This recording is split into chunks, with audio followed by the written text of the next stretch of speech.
That was so loud. No.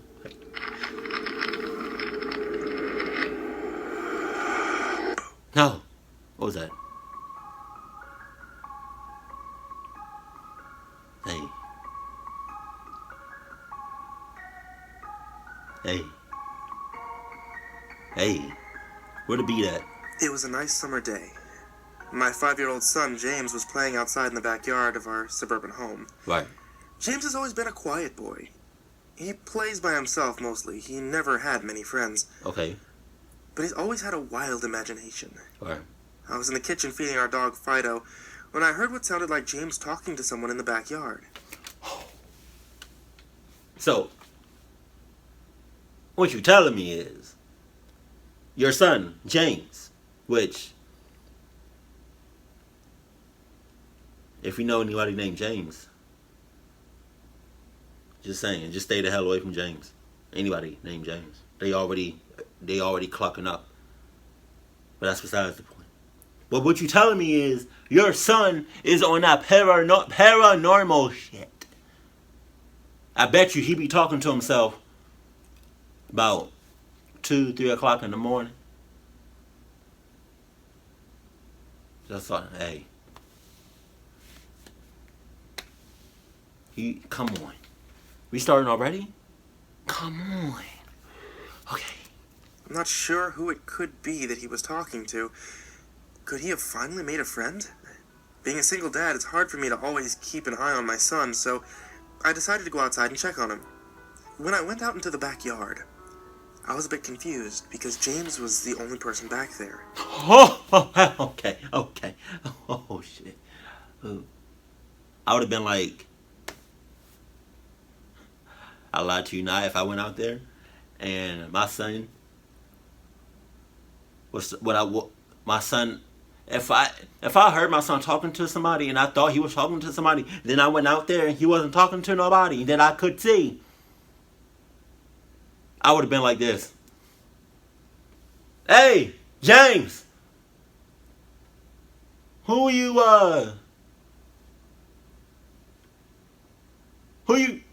talking to? Are you talking to Toby? Oh, okay. Where is he? Oh, he's right there in front of your face. But I don't see nobody. He's right there in front of your face. You talking to him right now? You touching him? He's right there in front of your face, but I don't see nobody. Oh, okay. Sorry, not sorry. I'll be right back. Keep telling me I can't run. I can't haul ass. What is you talking about? Y'all keep coming at me sideways. Y'all keep coming at me like I'm not about that running life. Like I'm not about that hauling ass life. Okay. Fuck with me if you want to.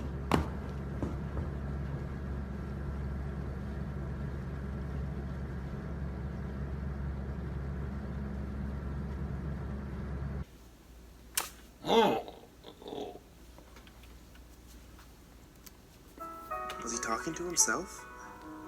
I could have sworn I heard another voice. James! It's time to come inside!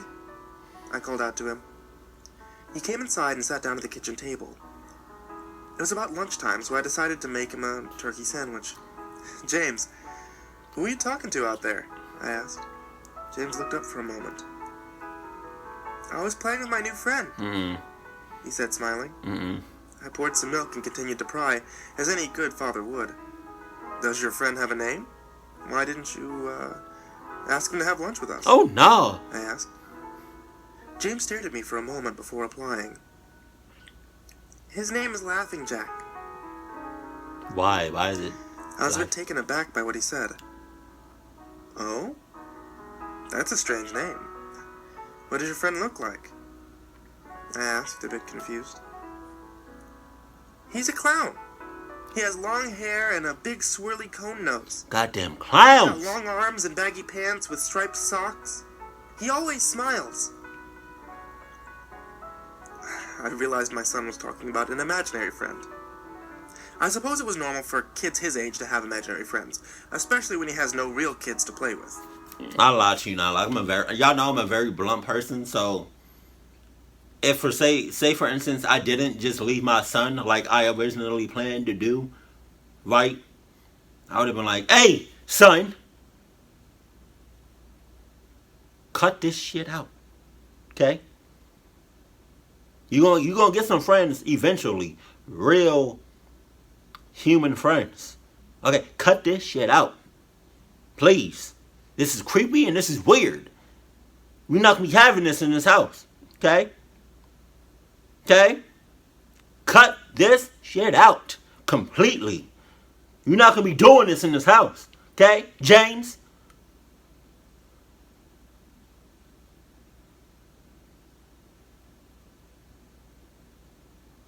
You think I'm playing? I got these divorce papers right here, ready to sign. Cut this shit out. Probably just a phase. Phase my ass. The rest of the day went as usual. And it was starting to get late, so I put James to bed. Tucked him in, gave him a kiss, and made sure to turn on his nightlight before I closed the door. I was pretty tired myself, so I decided to go to bed not long after. I had an awful nightmare. Oh my god. See, there it is. It was dark. I was in some kind of a run-down amusement park. I was scared, running through an endless field of empty tents, broken down rides, and abandoned game huts. The whole place had a horrible look to it. Hey. All I'm saying is, anybody that's a fan of SpongeBob, right? Because he got that nightmare. Get the fuck out of my face. Wow. I'm sorry. I forgot I was recording for like a hot second. But anybody that's a fan of SpongeBob, or anybody that's seen this scene of SpongeBob that I'm about to, like, you know, because he said he had a nightmare, right? Scary nightmare, right? You better act like SpongeBob and hop to another person's dream. You better dream hop. You know, you remember that episode in SpongeBob when SpongeBob he went out of his dream and went to other like everybody else's dream. He was just hopping to different people's dreams. You better do that shit. Everything was black and white. The prized stuffed animals all hung from nooses in the game huts. Wow. All with sick grins stitched into their faces. It felt like the whole park was looking at me. It probably was. Even though there wasn't any living thing in sight. And then suddenly I began to hear music play. The sounds of Pop Goes the Weasel being played on a squeak box that through the park. That is so creepy. I hate It was popcorn. hypnotizing. I followed its tune to the circus tent almost in a trance, unable to stop my legs from moving forward. Damn. It was pitch black. The only light came from a single spotlight shining on the center of the big top. As I walked towards the light, the music slowed down. Oh. I found myself singing along, unable to stop. All around the mulberry bush, the monkey chased the weasel. The monkey thought 'twas all in fun. Come on, no jump scares. The music stopped right before its climax. Oh my god. And suddenly, the light shot on. The intensity of the light was practically blinding. All I could see was a small dark silhouette shuffle towards me. Then another one appeared. And another? And another. There was a dozen of them, all coming towards me. I couldn't move. My legs were frozen, and all I could do was watch as the haunting figures drew near me. As they got closer, I could see they were children. As I looked at each one, I noticed that they were all horribly disfigured and mutilated. Some had cuts all over their bodies, others were severely burned, and others were missing limbs, even eyes. The children enveloped me, clawing at my flesh, dragging me to the ground, and tearing inside me. God damn. As the children tore me apart and I faded away, all I could hear was laughter. Horrible, evil, awful laughter. I woke up the next morning in a cold sweat. After taking a few deep breaths, I looked over and saw that A few of James's action figures were positioned facing me on the top of my nightstand. I sighed. James had probably woken up early and put these here. I gathered up the toys, made my way over to James's room. However, when I opened the door, James was sound asleep. I just shrugged and placed the toys back in his toy box, headed out to the living room. A little while later, James woke up and I made him breakfast. He was quiet, seemed a bit groggy. Perhaps he didn't sleep very well. I decided to ask him about the toys. And James, honey, did you put the toys in Dad's room this morning? His eyes shot up at me for a moment, and then quickly glanced down at his cereal. Laughing Jack did it. No. I rolled my eyes and responded, well, you tell Laughing Jack to keep the toys in your room. James nodded and finished up his breakfast, then decided to go out and play in the backyard. I went to relax in the living room and must have dozed off because I woke up a couple hours later. Shit! I need to go check on James. I was a bit worried that it had been over 2 hours and I hadn't checked on him. I stepped out into the backyard, but James wasn't there anymore. Oh, I was getting nervous, so I called him out. James! James, where are you? Just then, I heard a giggle coming from the front yard. I rushed to the gate and around the front of the house. James was sitting on the sidewalk. I breathed a sigh of relief and walked over to him. James, how many times have I told you to stay in the back? James, what are you eating? James looked up at me and then reached into his pocket and pulled out a handful of hard candies in all colors. Okay. This made me very nervous. Why? James, who gave you that candy? Don't say Toby. James just stared at me, not speaking. Don't. James, tell Dad who gave you that candy. Don't James say. hung his head low and said, Laughing Jack gave it to me. I'm tired of Laughing Jack. I'm tired of Laughing Jack. Okay? We not told you we're not doing this. Okay? We're not doing this no more. Laughing Jack is non-existent in this house. Okay? If I hear Laughing Jack come out of your mouth one more time, I'm going to be leaving you in this house and then I'm driving off, never looking back. Enough said. Enough said.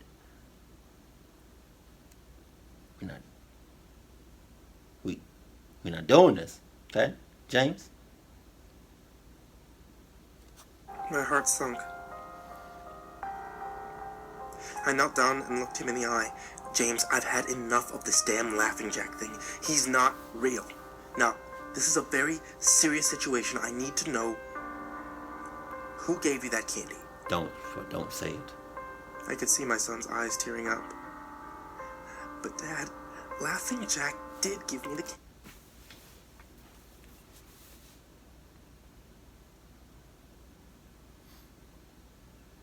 Yeah, but I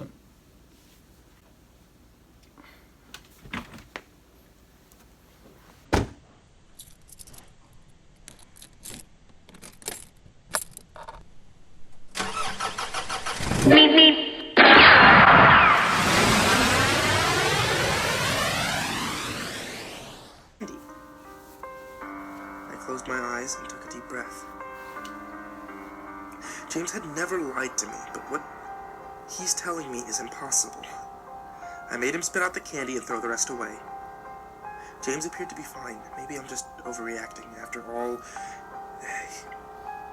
he could have gotten it from Tom and Linda from next door, or Mr. Walker down the street. Either way, I'm going to have to keep a closer eye on James. That night, I put James to bed as usual and decided to go to bed early myself. oh my God! I was awakened by a loud bang coming from the kitchen. I sprung out of bed and hurried down the stairs. When I got to the kitchen, I was horrified. Everything on the counters had been thrown to the floor. Our dog Fido hung dead from the light fixture. His stomach was cut open and stuffed with candy. The same type that James was eating earlier that day. shock was quickly broken by a sharp scream coming from James's room, followed by loud crashes. I quickly grabbed a knife from the drawer and moved up the stairs with the speed that only a father whose child was in danger could have. I burst through the door and flicked on the lights. Everything in the room was knocked over and tossed to the floor, and my poor son was in his bed crying and shaking with fear. A pool of urine stained the sheets. Ew. I scooped up my child and ran out of the house, went next door to Tom and Linda's house, and luckily they were still awake. They let me use the phone to call the police. It didn't take them long to arrive, and I explained what happened. They looked at me as if I was crazy. They searched the house, but all they found was the dead dog and 2 trashed rooms. The officer told me that someone had probably gotten into the house and done this right before making a quick escape, when they heard me coming up the stairs. I knew it wasn't true. All the doors were locked. None of the windows were open. Whatever was in my house didn't come from outside. The next day, James stayed inside. I didn't want him to leave my sight. I went to the garage, found my old baby monitor, and set it up in his room. If anything comes into his room tonight, I was going to be able to hear it. I wouldn't. I would have. I would have not. Nope. No. Is that a clown? I think it is. Like the picture that he's using in his video, I think that's a clown. It took me a minute, but yeah. No. You're doing like a lot of unnecessary shit right now. Like the baby monitor and just checking on your son. Like, I would have left my son a long time ago. Y'all may be thinking I'm a bad father. You know, I don't care. Because what if I took my son with me? You know, we left the house. We moved, right, 6 miles out, right? And because of this situation, we're moving like at least 100 miles out, at least. But what if I took my son with me? But what if he took, what if my son took, Laughing Jack or whatever, Toby with him? I mean, sometimes you just gotta take a risk in this life, in this world. Sometimes you just gotta say, James, I've had it enough. I've had enough with all of this shit. So I'm leaving you here. You can have a new life. Laughing Jack, Laughing James, whatever. Laughing Toby can be your new father. I don't care. I don't care anymore. Kitchen. Grab the largest knife from the drawer, put it on my nightstand. Imaginary friend or not, I'm not letting anything hurt my little boy. And soon enough, night came. I put James to bed. He was afraid, but I promised him that I wouldn't let anything hurt him. I tucked him in, gave him a kiss, turned on the nightlight, and before closing the door, I whispered to him, "Good night, James. Why did that creep me I up? love you." No, you don't. I tried to stay up as long as I could, but after a few hours, I felt myself drifting off. My baby would be safe for the night, and I needed to sleep. And just as I laid my head down on the pillow, I heard a soft noise come from the baby monitor that I had put on my nightstand. Oh my god, okay. At first, it sounded like interference, like the kind a radio would make. Then it turned into a soft moan. Was James asleep? Then I heard it. The laugh from my nightmare, that horrible laugh. I sprung up from the bed and grabbed the knife from under my pillow. I rushed over to James's room and creaked the door open. I tried the light switch, but it wouldn't come on. I took a step in, and I could feel the warm, thick liquid on my feet. Suddenly, James's nightlight came on, and I could see...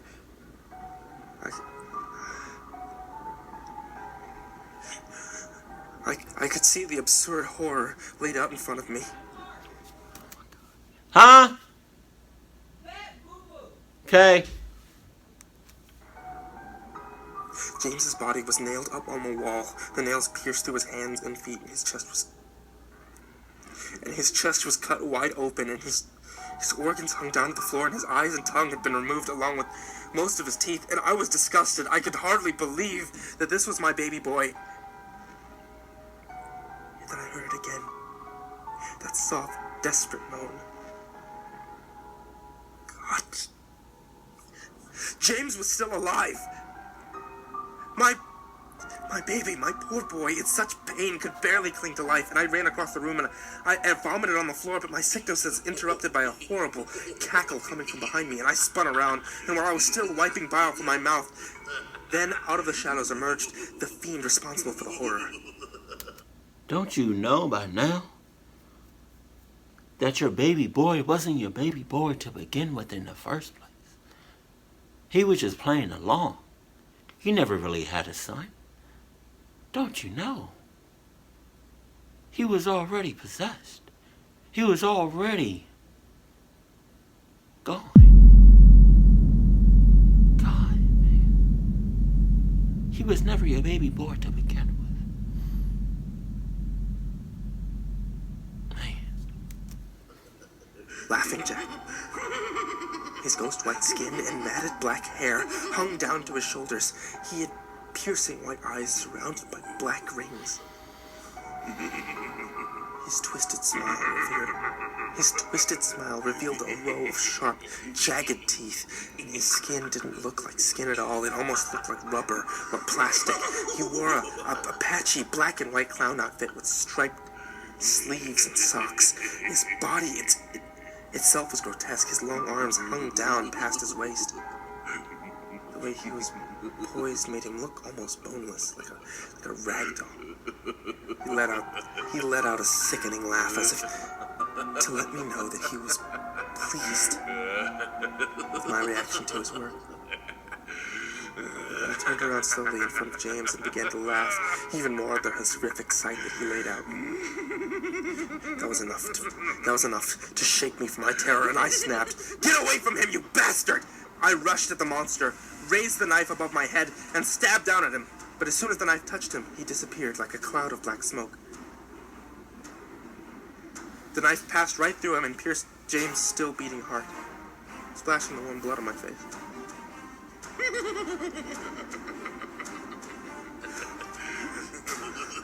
I'm about to have nightmares. What have I done? My baby? I've killed my baby. I immediately fell to my knees. I couldn't hear. I could hear sirens in the distance growing louder, and my boy, my sweet baby boy. I promised that Daddy would protect you, but I failed. I would have failed too. I'm sorry, James. I'm not sorry. I'm so sorry. Police soon arrived and found me in front of my son, still wielding the knife covered in my baby's blood, and the trial was short. Insanity. I was placed in... I hope I don't get copyrighted for this music.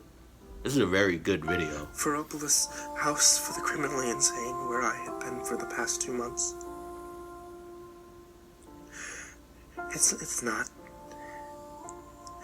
It's not bad here.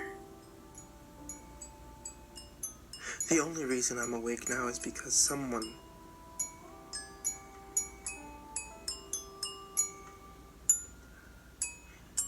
is playing Pop Goes the Weasel outside my window. Hell no!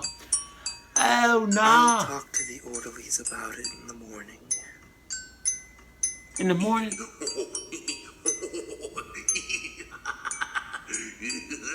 In the morning, my ass. You might as well just have killed yourself right then and there. Like, you have no time to run.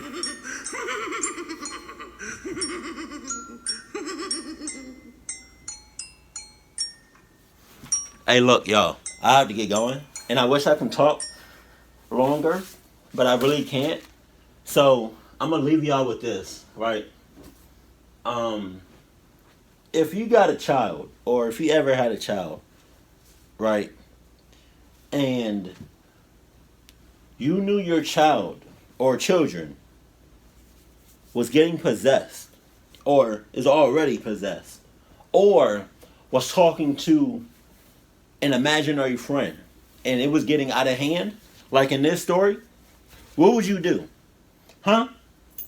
Would you leave your child? Would you kill your child? Or would you try to save your child? Let me know that in the comment section below. But as always, right? Keep it cool, keep it classy, and I love you. Stay happy, my beautiful, awesome, gorgeous, respectable, amazing, no clucked up family. Cause I know y'all got Adidas on and all that. Perfect family. See you on the next one.